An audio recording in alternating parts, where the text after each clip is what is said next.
अगर स्टोरी पसंद आ रही है तो हिंदी स्टोरी चैनल को सब्सक्राइब करें और वीडियो को लाइक करें। एपिसोड 76 चालबाजी। सुजॉय ने काफी सोचा, मगर उसे समझ में नहीं आ रहा था कि कबीर ये सब कैसे कर गया।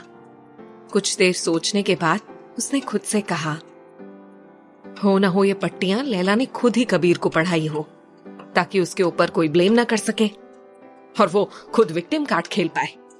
ये लड़की और इसकी घटिया चालें। सोचते हुए सुजॉय का मन कड़वाहट से भर गया। लंच के बाद लैला खुद ही मेकअप रूम से निकलकर शूट वाली जगह पर आ गई थी। उसने महसूस किया कि सारे ही लोग उसे अजीब अजीब नजरों से घूर रहे थे। किसी की नजरों में उसके लिए सिंपैथी थी, तो किसी की नजरों में उसकी लापरवाही पे गुस्सा। लैला सबकी जजमेंटल नजरें खुद पर झेलती हुई सुजॉय के पास आकर खड़ी हो गई। सुजॉय एडी और कबीर के साथ बैठा कैमरे के एंगल्स डिस्कस कर रहा था। लैला को सामने देखकर वो कुछ चौंक सा गया। अभी वो कुछ बोलता कि उससे पहले ही कबीर ने उससे कहा, how are you feeling now? तब लैला ने कुछ हिचकिचाते हुए जवाब दिया, बेटर देन बिफोर सर, लेकिन मेरी आवाज में थोड़ी सी खराबी तो अब भी सुनाई दे रही है।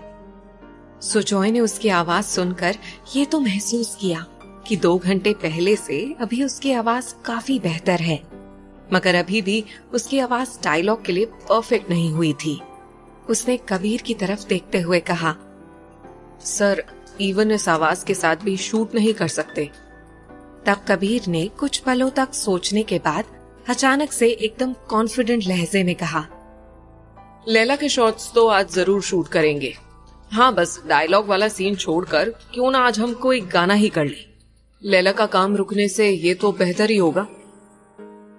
कबीर का ये आइडिया सुनकर जहाँ लैला की आंखों में चमक वापस लौट आई थी, वहीं सुजॉय कुछ झुंझुला सा गया था। कबीर का बच्चा आखिर इस लैला को इतना सपोर्ट क्यों किए जा रहा है? ऐसी कौन सी घुट्टी पिला दी लैला रॉय ने इसे?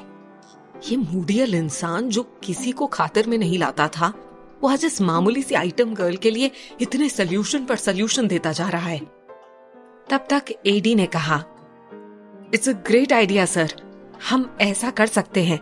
मिस लैला, जब तक आप रवि और कबीर सर के साथ गाने की कोरियोग्राफी प्रैक्टिस कर लीजिए, तब तक हम बाकी के सेटअप्स देख लेते हैं। कहकर एडी वहां से चला गया। यहाँ तक कि इन सब के बीच सुजॉय को कुछ बोलने तक की मोहलत नहीं मिली। वैसे भी कबीर का ये आइडिया मान लेने में कोई नुकसान था ही नहीं। बस दिव्या को जब ये खबर मिली तो वो तिलमिला सी गई थी। हर बार की तरह इस बार भी उसका प्रोग्राम फेल्ड हो चुका था, मगर उसे अभी तक ये समझ में नहीं आ रहा था जिस मेडिसिन के लिए उसके जानने वाले ने उसे 3-4 दिन से पहले ठीक ना होना अश्योर किया था, उस मेडिसिन के असर से ये लैला सिर्फ 2-3 घंटे में ही ठीक हो गई। सारी तैयारियों के बाद लैला और कबीर के गाने का कुछ हिस्सा शूट हो चुका था। सुजॉय को इसके बाद कुछ सुकून तो था, लेकिन साथ ही उसे इस बात पर अफसोस भी था कि लैला की लापरवाहियों का बहाना बनाकर अब वो कबीर को उसके खिलाफ भड़का नहीं सकता था। पैकअप करने से पहले जब सभी को इकट्ठा ही थे, तब एडी ने क्यूरियोसिटी भरे लहजे में कहा, लेकिन कबीर सर, हम सबको ये समझ में नहीं आया कि मिस लैला का गला किसी और वजह से खराब हुआ, ये आपको कैसे पता चल गया? ये सवाल था जिसका जवाब सुजॉय और खुद लैला भी चाहते थे, जबकि एडी के इस सवाल ने दिव्या को कुछ बेचैन सा कर दिया था।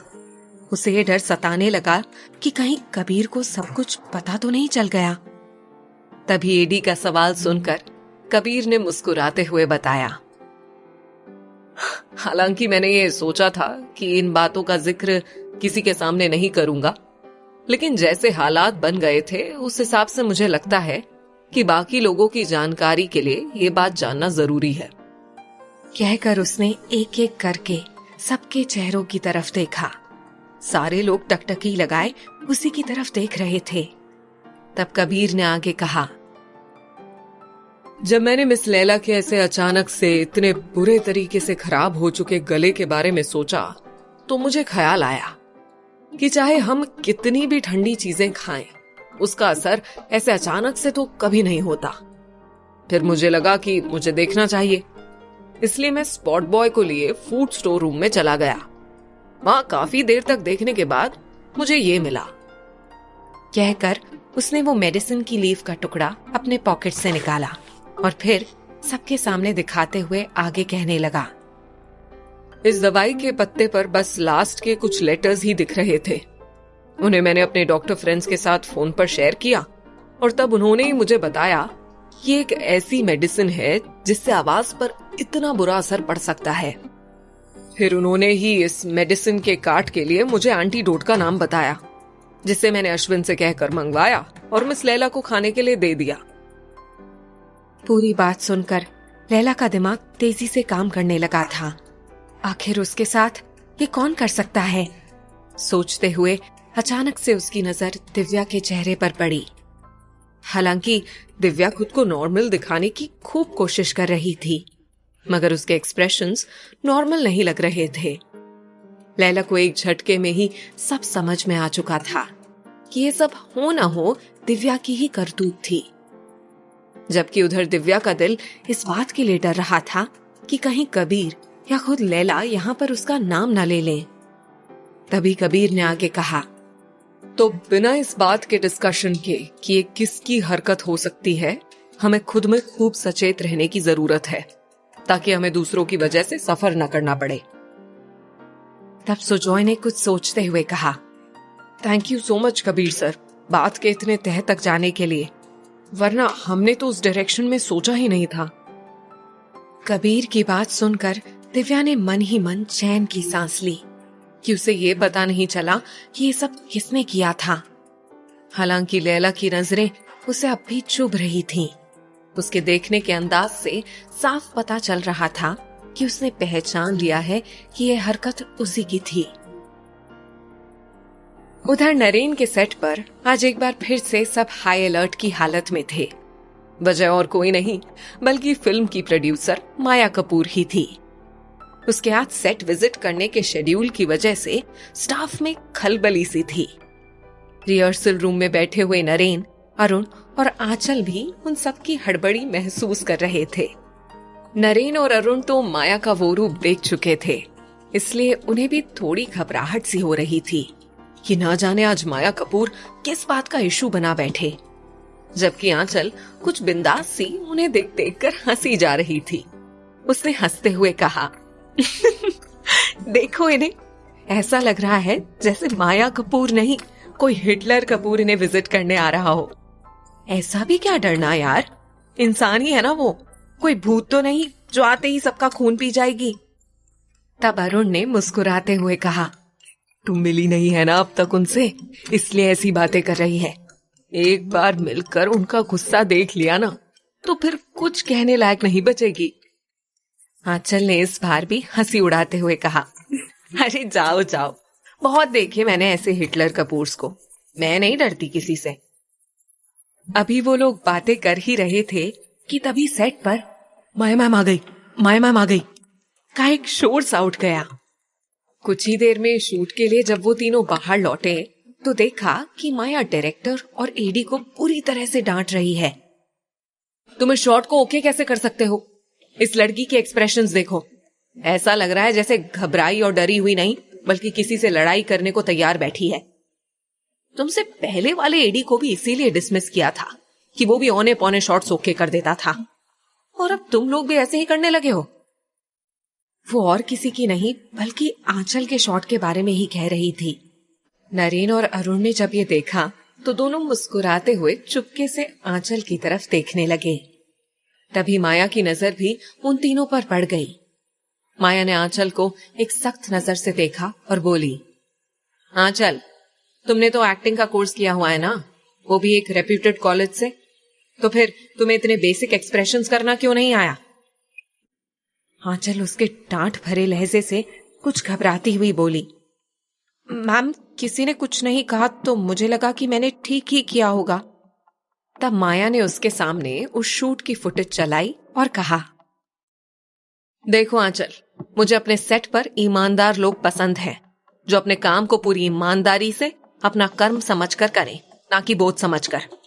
मैंने तुम्हें इसलिए लिया है कि मुझे इस सीरियल में कम उम्र मगर अगर स्टोरी पसंद आ रही है तो हिंदी स्टोरी चैनल को सब्सक्राइब करें और वीडियो को लाइक करें। मैच्योर एक्टर चाहिए था, लेकिन तुम, ऐसा लगता है कि तुम एक्टिंग की एबीसी तक सब कुछ भूल चुकी हो।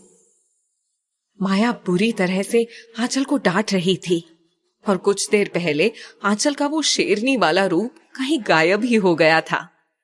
उसकी हालत देखकर नरेन की हंसी छूट गई और वो हंसी की आवाज इतनी ऊंची थी कि माया को भी सुनाई दे गई। माया ने घूरते हुए उसे देखा और बोली, ये सब तुम्हें मजाक लग रहा है क्या? यहाँ पर मैं कोई जोक सुना रही हूं? कहकर अब माया के गुस्से का कहर नरेन पर बरसने लगा था। उन्हें डांट कर और डिसिप्लिन में रहने की वार्निंग देकर माया वहां से चली गई थी। उसके जाने के बाद आंचल तो नॉर्मल थी, लेकिन नरेन कुछ बुझा बुझा सा था। उसे ऐसा महसूस हो रहा था कि उसने बेकार में इतनी बातें सुन ली। किसी तरह शूटिंग पूरी करके जब वो अरुण के साथ मायूस सा मन लिए वापस घर के लिए सेट से निकला तो अरुण उसे समझा रहा था, लेकिन उसने अरुण की कोई बात सुनने से इनकार कर दिया। अब दोनों ही दोस्त शान से ऑटो स्टैंड की तरफ बढ़े जा रहे थे। तभी अरुण ने कहा, अरे नरेन, वो देख। लेकिन नरेन ने यूं ही नजरें झुकाए हुए चलते चलते एक बार फिर सख्त लहजे में कहा, मैंने कहा ना अरुण, मुझे अभी तेरी कोई बात नहीं सुननी, कुछ नहीं देखना। अरुण ने सामने देखते हुए कहा, सामने देख ले।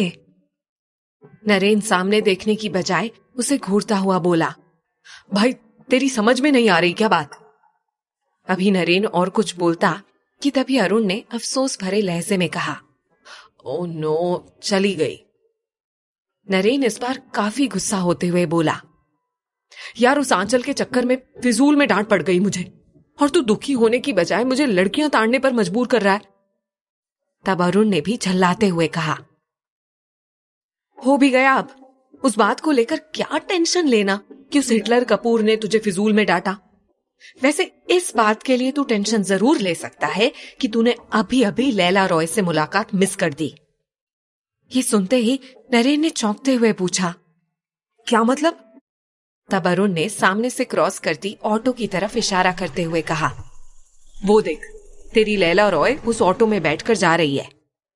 उसके कहने पर नरेन ने नजरें उठाकर सामने देखा तो चिल्लाते हुए बोला, ओह शिट! और फिर कुछ दूर उस ऑटो के पीछे दौड़ता हुआ आवाज लगाने लगा, Laila ma'am, ma'am, Laila ma'am. लेकिन कुछ ही देर में वो ऑटो उससे काफी आगे निकल गई। अरुण भी उसके पीछे पीछे भागता हुआ आया और बोला, इसीलिए कहते हैं हर काम समय पर अच्छा लगता है। तुझे अपनी उदासियां सड़क तक नहीं लानी थी, वरना आज तो लैला रॉय से तेरी मुलाकात पक्की थी। नरेन ने आंखों से ओझल होते हुए ऑटो को देखकर कहा, तू ठीक कह रहा है दोस्त। उधर इन सब बातों से अनजान लैला अब भी ऑटो में बैठी दिव्या की करतूत के बारे में ही सोचे जा रही थी।